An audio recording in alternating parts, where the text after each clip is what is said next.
ठाकुर जी जब परिव्राजक अवस्था में थे, जब ज्ञानी गुरु उनके सच्चिदानंद स्वामी उनको बोले कि आप चारों धाम भ्रमण करो, तो 3 धाम भ्रमण करने के बाद वो जगन्नाथपुरी धाम में आए। तो जगन्नाथपुरी धाम में आने के बाद जो उनको अनुभूति हुआ, जो आनंद वो उपलब्धि किए, उस आनंद और तत्व उनको और तीनों जगह में नहीं मिला था।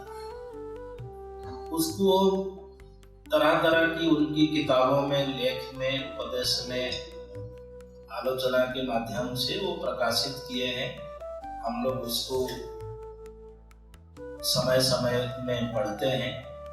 उसका भी एक हम लोग संकलन करने की प्रयास किए हैं। तो ये जो जगन्नाथ जी के प्रति उनकी श्रद्धा, भक्ति और उनकी लीला, ये दर्शन करने के बाद उनको ऐसा लगा कि जब वो संघ स्थापना किए आके पुरी में, उन्होंने बोले कि आप अपना गुरु जी का सेवा पूजा अपना देशीय रीति में करोगे। देशीय रीति क्या है? उस टाइम वो जगन्नाथ धाम में बैठ के बोल रहे थे, तो जगन्नाथ रीति में सेवा पूजा करने की उन्होंने व्यवस्था की और खुद बोले। जैसे ठाकुर जी उनकी संघ में हर व्यवस्था को खुद बोले, खुद करने के लिए, वैसे जगन्नाथ जी भी अपने सारे व्यवस्था खुद कराए हुए हैं और उनकी व्यवस्था के हिसाब से आज सारे उनकी आदेश निर्देश के हिसाब से आज दिन तक सारे व्यवस्था होती आ रही है। फिर बाद में शंकराचार्य आए और उन्होंने भी कुछ विधि व्यवस्था में प्राणायाम किए। तो इस जगत में 2 तत्व पैरेलली चलता है, एक गुरु तत्व और एक भगवत तत्व। गुरु तत्व का काम है कि जीवों को जीव भाव से लेकर शिव भाव में पहुंचाना, यानी कि जहां से वो आया है उस धाम में दोबारा ले जाना। भगवत तत्व का काम है उसको जीव भाव में माया के प्रभाव से विस्मरण करके यहीं रखना। वो बोलेगा ये मेरा घर है, ये मेरा परिवार है, ये मेरा संपत्ति है, वगैरह वगैरह। तो ये दोनों शक्ति का क्रिया हमेशा चलता है ताकि सृष्टि में एक भारसाम्य बैलेंस रहता है। तो अभी जो समय है, ये जो 9 दिन का समय आप देखेंगे, इसमें गुरु ब्रह्म जी का भी लीला है, दारू ब्रह्म जी का भी लीला है। तो ये एक अपूर्व सहयोग है हम सबके लिए, और इसको हम इस तत्व को समझ कर मान लो हम लोग आगे बढ़ेंगे और इस तत्व के हिसाब से हम लोग अपने जीवन में इसको प्रस्फुटित करने की कोशिश करेंगे, तो ये हमारा भी अच्छा होगा। आप ठाकुर जी के बारे में मान लो आप जानते हैं, तो जैसे जगन्नाथ धाम कहाँ पे है ना, कहते हैं कि वो नील शैल में है, मतलब नील पर्वत में वो अवस्थित है। ठाकुर जी जहाँ पे निर्विकल्प साधना में सिद्धिलाभ किए थे, जो कामाख्या में, वो जो पहाड़ है उसका नाम भी नीलाचल पहाड़ है। तो ऐसे बहुत सारे चीजें हैं। आप जब जितना हम लोग जानकारी प्राप्त करेंगे, उतना हम लोग ठाकुर जी को ज्यादा समझ पाएंगे और जगन्नाथ तत्व के बारे में भी हमारी उतनी पहुंच होगा। तो ये जगन्नाथ जी है कौन? पहले तो जगन्नाथ जी कहाँ से आए, इनकी उत्पत्ति कैसे हुआ, उसके बारे में मान लो हम थोड़ा बहुत जानकारी रखें तो हम सबको ये पता है कि जब भगवान श्री कृष्ण जी यह धाम से महाप्रस्थानिक पर्व में यह धाम छोड़ के गए, तो उनका जब शरीर को संस्कार किया गया तो एक उनकी पार्ट पूरी तरह से जल नहीं पाया।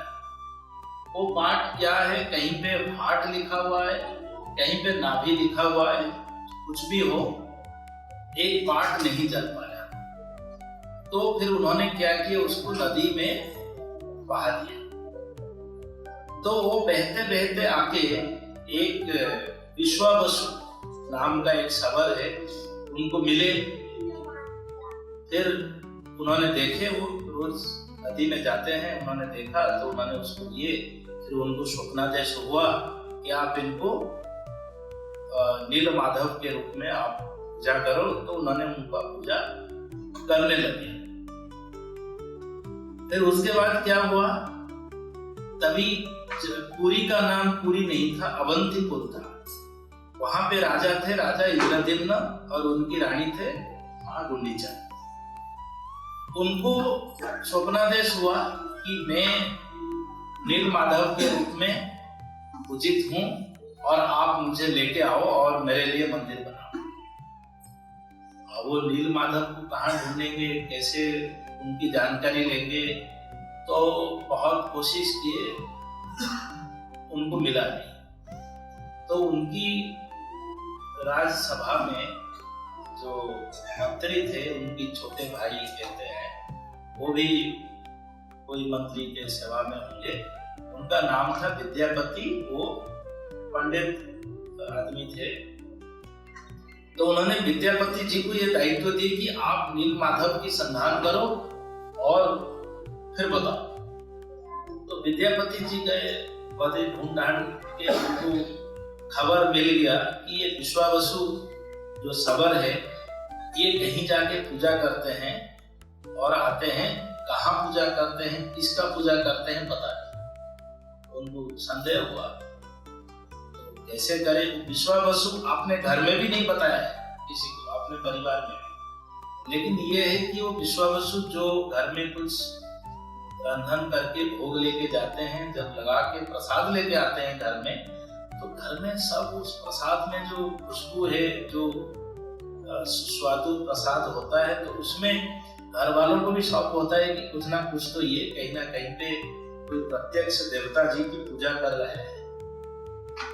तो विद्यापति जी ब्राह्मण होने के नाते राजकार्य सेवा करने के लिए उन्होंने विश्वावसु की जो कन्या थे, उनका नाम ललिता थी, तो उनके साथ संबंध स्थापन किए और उनको विवाह करने में उनको राजी कराए। फिर विश्वावसु जी के पास बात गई, तो फाइनली उनकी विवाह हुआ। विवाह होने के बाद भी विश्वावसु जी ने इनको नहीं बताया।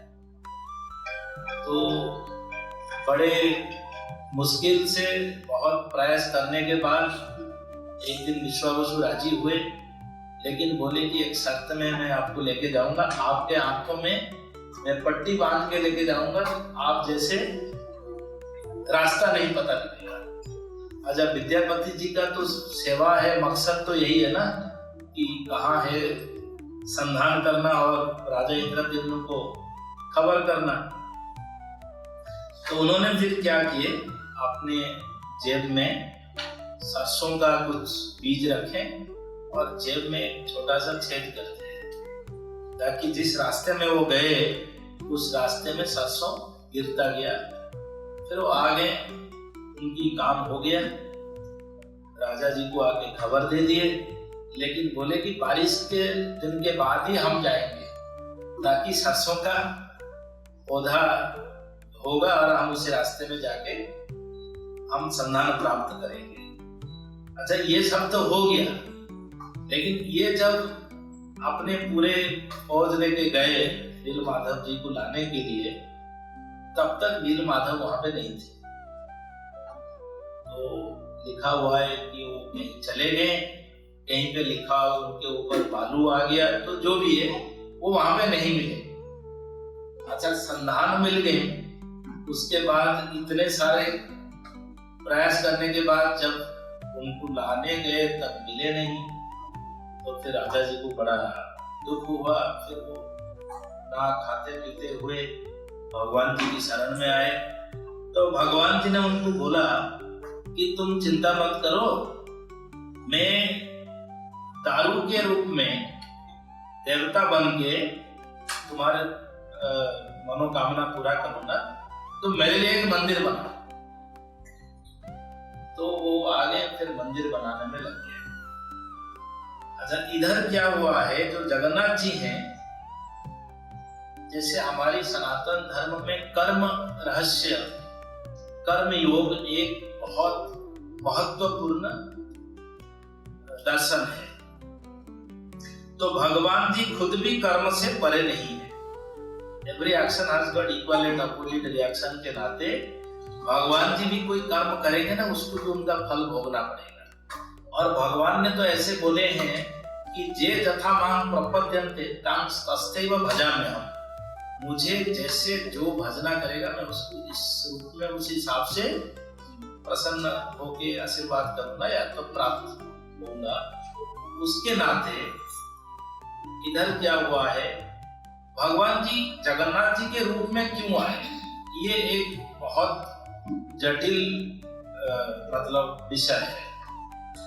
तो क्या हुआ है, जब रामचंद्र जी बाली को मारे, एक पेड़ के पीछे खड़े होकर सुग्रीव जी के हनुमान जी के साथ संबंध स्थापन करते हुए, तो मारने के बाद बाली जी ने बोले कि आपने मुझे पेड़ के पीछे छुपके क्यों मारा, आपने छुपके मारा तो आपकी भी मरण ऐसे कोई आपको पेड़ के पास आप पड़े होंगे, आपको मारेगा, आपको पता नहीं है।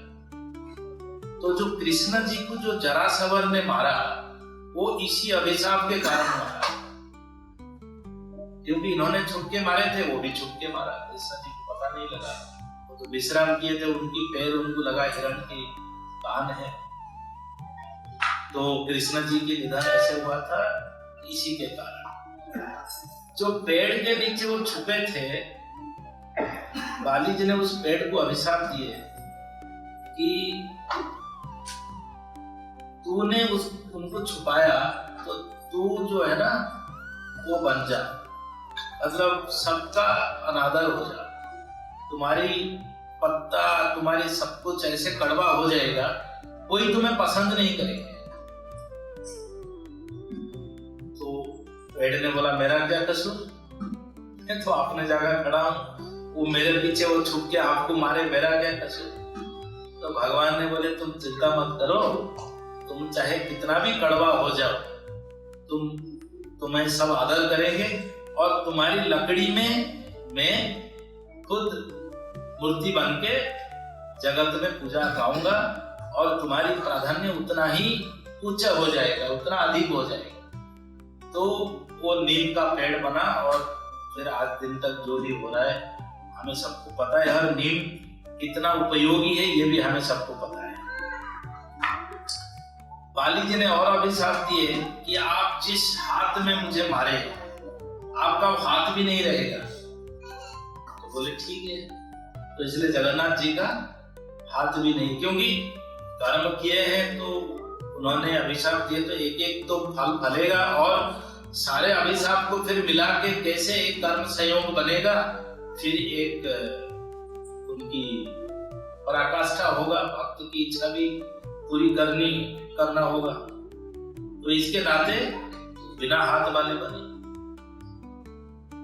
जब जो क्या बोलते हैं क्रोकोडाइल जब हाथी को पैर पकड़ के खींच रहा था तो गजराज, तो उन्होंने पुकारा विष्णु को, तो विष्णु ने चक्र पेश के क्रोकोडाइल को मार दिया। तो क्रोकोडाइल ने बोला मेरा क्या कसूर है, मैं तो पानी में रहता हूँ और मुझे भी खाना खानी है, तो मैं तो ऐसे शिकार करूंगा, और ये सृष्टि का नियम है, आपने मेरे को क्यों मारा। तो बोले कोई नहीं, तुम मेरा भक्त को मार रहा था इसलिए मैंने तुम्हें मारा, और तुम मेरा भक्त की पैर पकड़े हो तो तुम पहले वैकुंठ जाओगे और ये मेरा जो भक्त है गजराज ये बाद में जाएगा।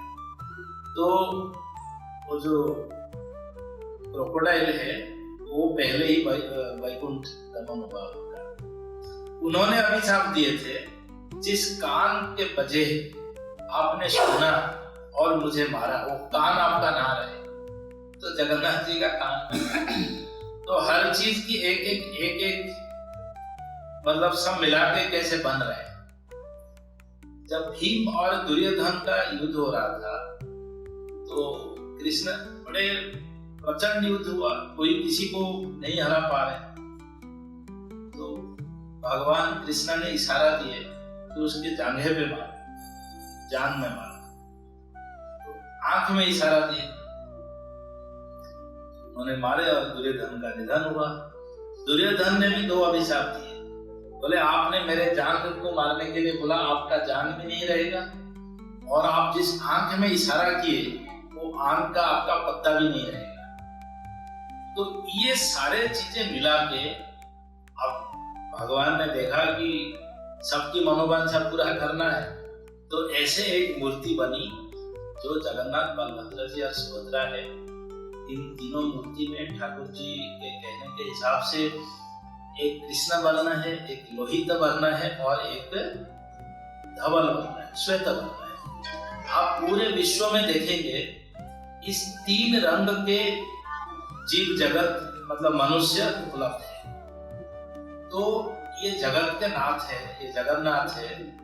तो ये सारे जो हमारे शरीर का जो वर्ण है, ये सारे वर्ण को भी रिप्रेजेंट कर रहे हैं। तो ठाकुर जी इसीलिए बोले कि जो जगन्नाथ जी का जो मूर्ति है ना, वो तत्वमयी मूर्ति है, ये कोई ऐसे वाली मूर्ति नहीं है, ये तत्वमयी मूर्ति है, इसलिए बोले थे।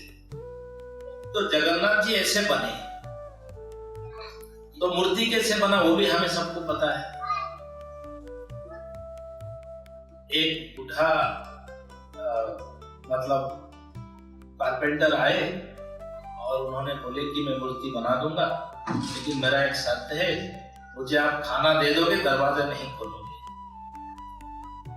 तो इन्होंने बोले ठीक है, मूर्ति बनता गया। अच्छा हाँ, वो मूर्ति बनने से पहले जो भगवान जी ने प्रॉमिस किए थे कि मैं वो नीम का लकड़ी से बनूंगा, तो मूर्ति कैसे बनेंगे। फिर राजा को स्वप्नादेश हुआ कि वो नदी में एक लकड़ी बहता हुआ आ रहा है, आपको लकड़ी लेके आओ और उस पे मेरा मूर्ति बनाओ। तो जो पहला मूर्ति बना था वो ऐसे मतलब भगवत कृपा से वो लकड़ी प्राप्त हुआ था राजा जी को, और वो लेके आए थे। उसमें ये महाराणा भाई है हमारा, मूर्ति बनाए, दरवाजा बंद करके ये रोज उसको खाना देते थे, वो मूर्ति बनाता था। उसने बोला था कि 21 दिन से पहले आप दरवाजा नहीं खोलोगे। लेकिन जब 15 दिन 16 दिन हुआ, फिर और अंदर से आवाज नहीं आई। जब आवाज नहीं आई, ये क्या करेंगे, बड़े चकित हुए, बोले ऐसे तो बहुत बूढ़े थे वो, गड़बड़ तो नहीं हुआ। तो रानी के बड़े कहने पर दरवाजा खोला गया और देखा गया कि वो कर रहे हैं मूर्ति, बट मूर्ति पूरा बना नहीं, आधा बन के रह गया था। उन्होंने बोले आपने शर्त के हिसाब से पहले दरवाजा खोल दिए और नहीं बन पाएगा, मैं जा रहा हूं करके वो अदृश्य होके चले गए और मूर्ति आधा रह गया। मूर्ति आधा रह गया इस तरह से, बट हमें पता है मूर्ति का तात्पर्य क्या है, हमने अभी उसका चर्चा किया। तो मूर्ति बन गया, मंदिर बन गया, फिर मंदिर प्रतिष्ठा कैसे होगा। फिर वो ब्रह्मा जी के पास गए, तो ब्रह्मा जी बोले ठीक है मैं आ जाऊंगा, तो आप बाकी सबको बुला लो, तो मंदिर प्रतिष्ठा करेंगे। तो वैशाख महीना का शुक्ल अष्टमी तिथि था। तो देव कुल से ब्रह्मा आए, ब्राह्मण कुल से विद्यापति जी आए, सबर कुल से विश्वावसु आए, क्योंकि ये सब जुड़े हैं, और प्रजाओं की तरफ से इंद्रद्युम्न राजा और माओं की तरफ से मां गुंडीचा, ये 5 जने पहुंचे मंदिर में और मंदिर प्रतिष्ठा करके भगवान जी को जिनसे पूजा शुरू करने के लिए। तो इन्होंने पहुंचने के बाद स्तुतिगान किए, स्तुतिगान के बाद भगवान प्रसन्न हुए, संतुष्ट हुए। संतुष्ट होके भगवान जी ने बोले कि अच्छा, बड़ा अच्छा महत्व कर्म आप लोगों ने किए हैं, सब मिलके सबका कुछ ना कुछ भागीदारी है सेवा में, तो आप एक काम करो, आप जिसको जो वर मांगना है मांगो और मैं सबका अभिष्ट पूर्ण करूंगा। तो ब्रह्मा जी ने बोले प्रभु मेरे को और कुछ नहीं चाहिए, मुझे आपका दर्शन चाहिए, आप मेरा दर्शन की व्यवस्था कर दीजिए। आप मर्त्य धाम में इतने अमूर्त रूप में विराजमान होंगे, इतना लीला करेंगे, तो मेरे को आप दर्शन की व्यवस्था कीजिए।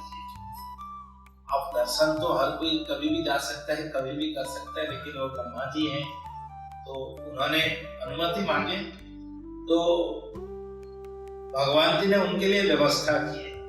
हमारा जो 12 महीना में 13 पर्व है, उसी हिसाब से ब्रह्मा जी वो 13 पर्व में ब्रह्मा जी आके दर्शन करते हैं।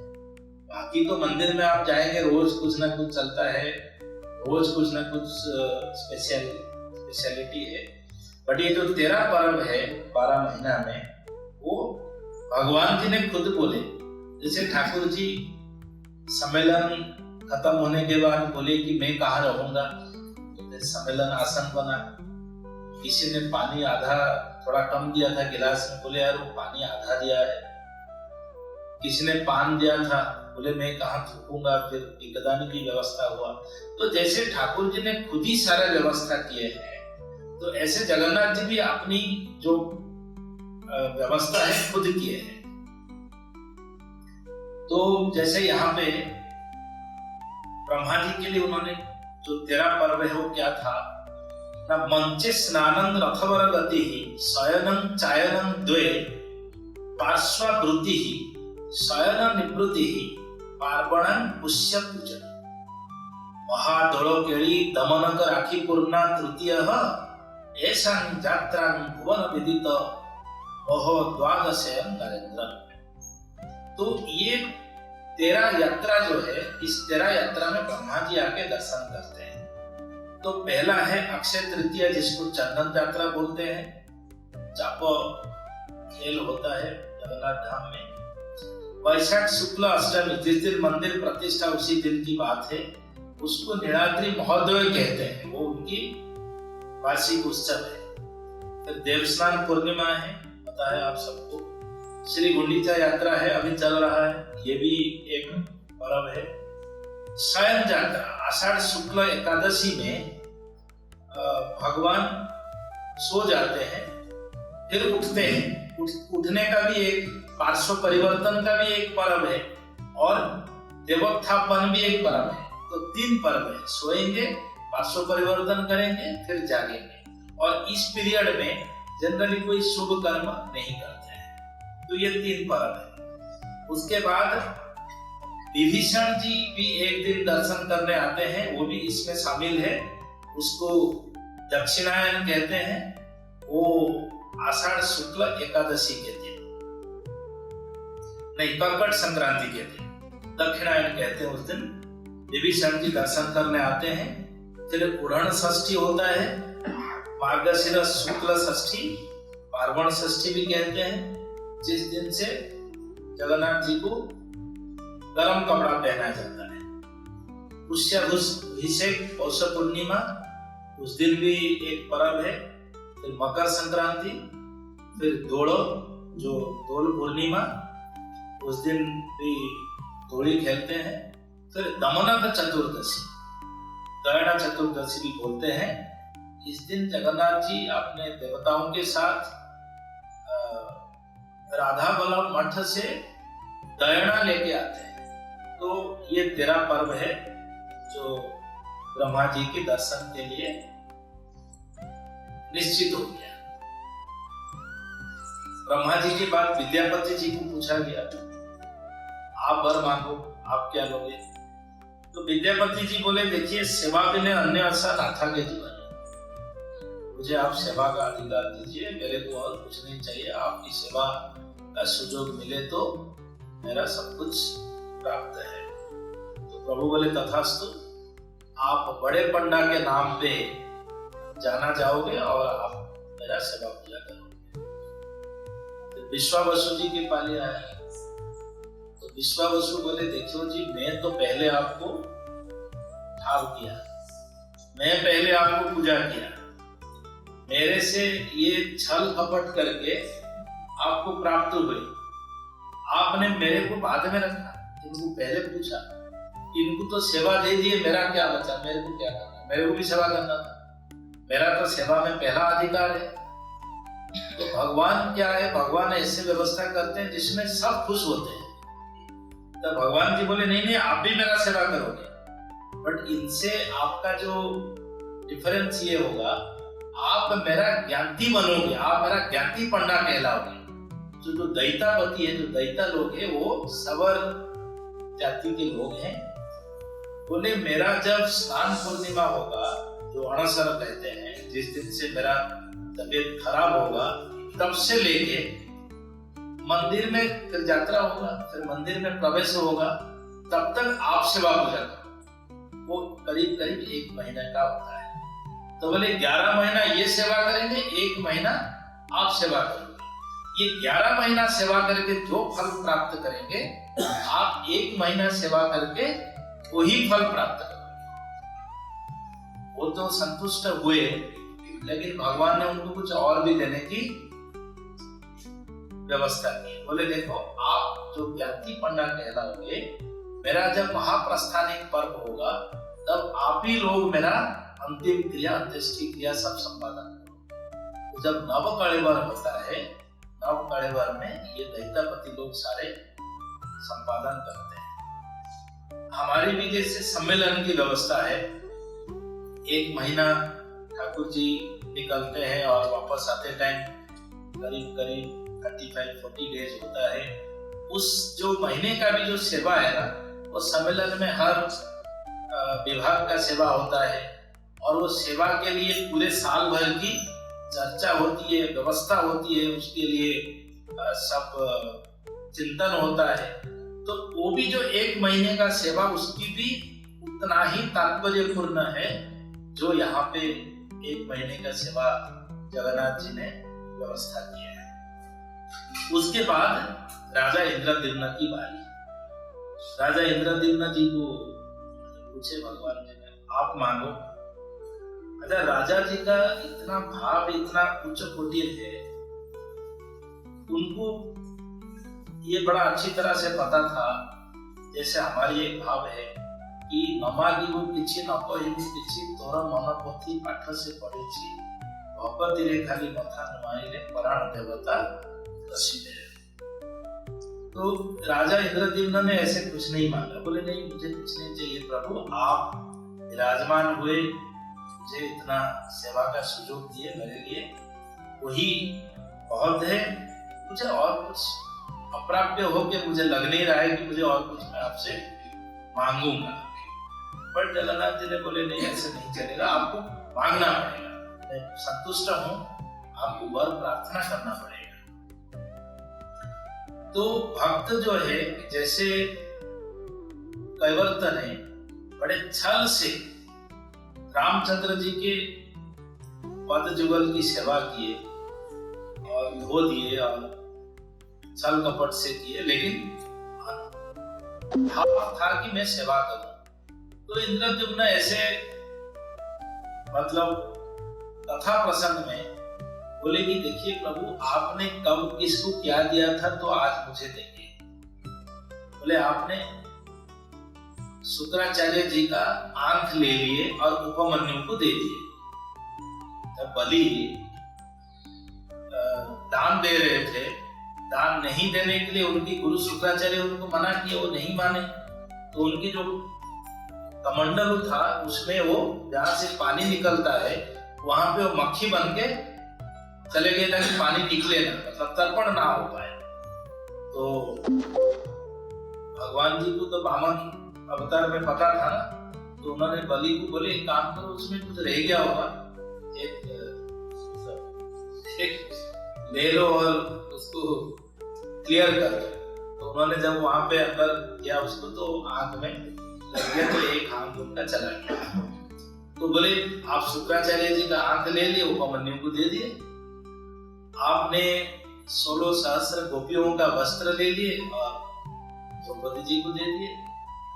आपने इधर गज धारण कर दिए और उधर अश्वत्थामा नाम का एक हाथी को मार दिए बिना कारण में। तो आपका तो काम यही है कि बालांस क्रिएट करना। भगवान जी बोले देखो तुम्हारी कोई छल कपट से मैं मानने वाला हूं नहीं, तुम्हें मांगना ही है। तो राजा इंद्रद्युम्न ने बोले अच्छा मान लो आपको देने की इतनी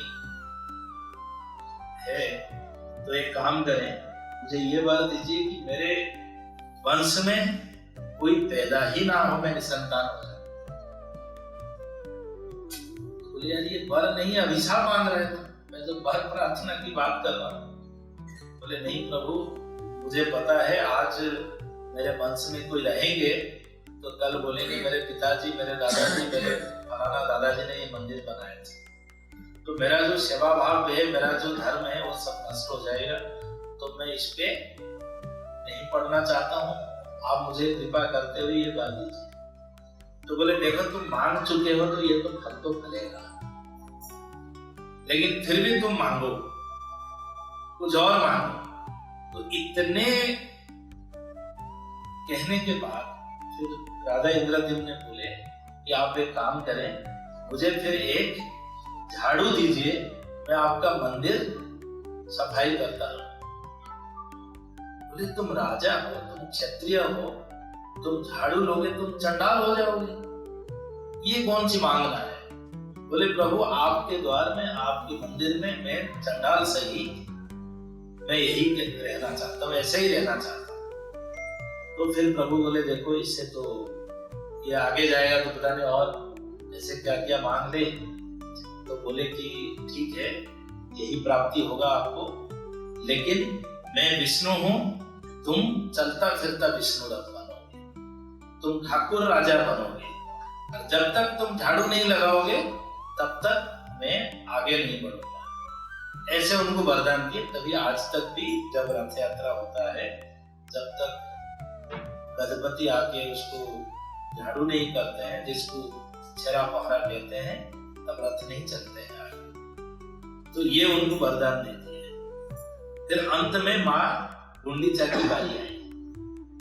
माँ गुंडीचा इधर इन्होंने मांगे कि मेरा मैं से निसंतान बनूं। गुंडीचा जी कौन सा महिला नहीं चाहती है कि वो माँ बने, लेकिन पति धर्म भी निभाना है। तो उन्होंने बोले कि प्रभु आप मेरा बेटा बन जाओ, क्योंकि मुझे तो माँ बननी है। तो प्रभु बोले तथास्तु। तो तब से माँ गुंडीचा के लिए उन्होंने मंदिर बना दिए। जो यात्रा है उसको भी गुंडीचा यात्रा के नाम पे नामकरण किए, और बोले कि साल में मैं एक बार तुम्हारे पास आऊंगा, आराम से हम भाई बहन रहेंगे और तुम अपनी पूर्ति करना, और फिर हम तो उसके नाते हर साल प्रभु यात्रा निकाल के जाते हैं और माँ गुंडीचा के घर में रहते हैं। उसको मौसी माँ घर भी बोलते हैं। वहां पे एक और देवी भी है, उनको अर्धशोषिनी या ऐसे कुछ बोलते हैं। उनके नाम पे ये कहा गया है कि जब पुरी की समंदर इतना आया था कि पुरी और मंदिर के अंदर पानी चला जाता था, तो वो माँ जो है उसको पानी शोष लिए थे, मतलब पी लिए थे, इसलिए शोषिनी, अर्धशोषिनी कहते हैं उनको। तो मौसी माँ मंदिर में का ये प्रथा है। तो भगवान अपने कहने के हिसाब से सबको उन्होंने संतुष्ट किए, सबको वर दिए। उसी हिसाब से उस दिन से नवरात्रि महोत्सव वैशाख जो पर्व है, शुक्ल अष्टमी के दिन प्रतिष्ठा हुआ। उसी दिन से ये 12 महीना 13 पर्व के हिसाब से मंदिर की व्यवस्था चला, और साल में एक बार वो यात्रा में निकलते हैं और ऐसे आके अपना लीला करते हैं। तो ठाकुर जी भी उनको उसी हिसाब से ही देखते हैं और बड़े प्रेम से देखते हैं ठाकुर जी। ठाकुर ये हमारे नीलाचल वाणी में जो प्रार्थना संगीत है, शायद आप सब पढ़े होंगे, उसका 2-3 स्टांजा पढ़ के इस आलोचना को हम अंतिम रूप विराम देंगे। এই সেই নীଳାচল। ଓଡ଼ିଆ ଦେଶର ମହାପ୍ରଭୁ ସେଇ ବଙ୍ଗଳ ଯିଏ ଗୋରା। ଓଡ଼ିଆ ଦେଶର ମହାପ୍ରଭୁ ସେ ବଙ୍ଗଳ ଯିଏ ଗୋରା।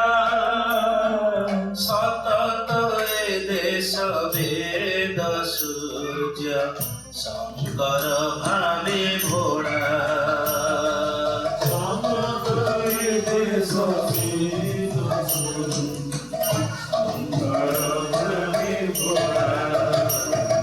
ଶଙ୍କର ମତ ଗୌରାଙ୍ଗ ପଥ ଏ ଦେଶ ଜନତା ଘରେ। ଶଙ୍କର ମତ ଗୌରାଙ୍ଗ ପଥ ଏ ଦେଶ ଜନତା ଘରେ। ନିଜ ମତ ପଥ ମିଳନ ସେଠାରେ ଅତି ଆନନ୍ଦରେ। ନିଜ ମତ ପଥ ମିଳନ ସେଠାରେ ଅତି ଆନନ୍ଦରେ। ଭାବିଲେ ଠାକୁର ପ୍ରିୟ ଆସ୍ଥାନ ସଂଘ ମହୋଜ୍ୱଳ। ଭାବିଲେ ଠାକୁର ପ୍ରିୟ ଆସ୍ଥାନ ସଂଘ ମହୋଜ୍ୱଳ। ଏଇ ସେଇ ନୀଳାଚଳ, ଏଇ ସେଇ ନୀଳାଚଳ, ଏଇ ସେଇ ନୀଳାଚଳ, ଏଇ ସେଇ ନୀଳାଚଳ। ବୈଶାଖ ଗଲା ଜ୍ୟେଷ୍ଠ ବିତିଲା ଆଷାଢ଼େ ବରଷେ ଘନ। ବୈଶାଖ ଗଲା ଜ୍ୟେଷ୍ଠ ବିତିଲା ଆଷାଢ଼େ ଘନ। ରଥେ ବିଜେ ହେଲେ ପତିତ ପାବନ କୁଳ ଦ୍ୱିତୀୟା ଦିନ। ରଥେ ବିଜେ ହେଲେ ପତିତ ପାବନ ଶୁକ୍ଳ ଦ୍ୱିତୀୟା ଦିନ। ଅଙ୍ଗୁ ମଠର ଛାତରେ ଠାକୁର ଦଶ ମୁଦ୍ରା ଭଡ଼ା ଦେଇ। ଅଙ୍ଗୁ ମଠର ଛାତରେ ଠାକୁର ଦଶ ମୁଦ୍ରା ଭଡ଼ା ଦେଇ। ବିଶ୍ୱଗହଣେ ଦେବ ଦର୍ଶନ ଦିଲେ ବିଭୋଳ ହୋଇ। ବିଶ୍ୱଗହଣେ ଦେବ ଦର୍ଶନ ଚାରିଲେ ବିଭୋଳ ହୋଇ। କଲା ତାଳ ଧ୍ୱଜ ଦର୍ପ ଦଳନ ହେଲା ନନ୍ଦୀ ଘୋଷ ବେଳ। ଗଲା ତାଳ ଧ୍ୱଜ ଦର୍ପ ଦଳନ ହେଲା ନନ୍ଦୀ ଘୋଷ ବେଳ। ଏଇ ସେଇ ନୀଳାଚଳ, ଏଇ ସେଇ ନୀଳାଚଳ, ଏଇ ସେଇ ନୀଳାଚଳ, ଏଇ ସେଇ ନୀଳାଚଳ। ହରି ବୋଲ ଧ୍ୱନି ଶୁଣେ ପତି ପାବନ ପତାକା ଉଡ଼େ। ହରି ବୋଲ ଧ୍ୱନି ଶୁଣେ ପତିତ ପାବନ ପତାକା ଉଡ଼େ। ବଡ଼ ଦାଣ୍ଡେ ଯେତେ ସୁର ହେଉଚି ଗହଳି ବଢ଼େ। ବଡ଼ ଦାଣ୍ଡେ ଯେବେ ସୁର ହେଉଚି ଗହଳି ବଢ଼େ। କ୍ଷୀରଧାର ଅରା ଗଣ୍ଡେ ଠାକୁର ରଥ ସମ୍ମୁଖେ ଯାଇ। କ୍ଷୀରଧାର ଭରା ଗଣ୍ଡେ ଠାକୁର ରଥ ସମ୍ମୁଖେ ଯାଇ। ଟାଣିଲେ ରଥର ଦଉଡ଼ି ଆନନ୍ଦେ ପୂଜୟ ଗୀତି ଗାଇ। ଟାଣିଲେ ରଥର ଦଉଡ଼ି ଆନନ୍ଦେ ସବୁ ଜୟ ଗୀତି ଗାଇ। ପଥରେ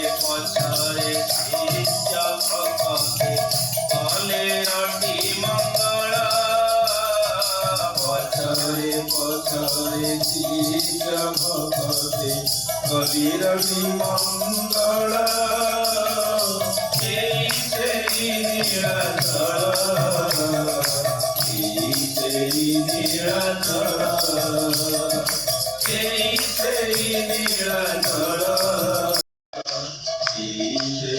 नीलाचल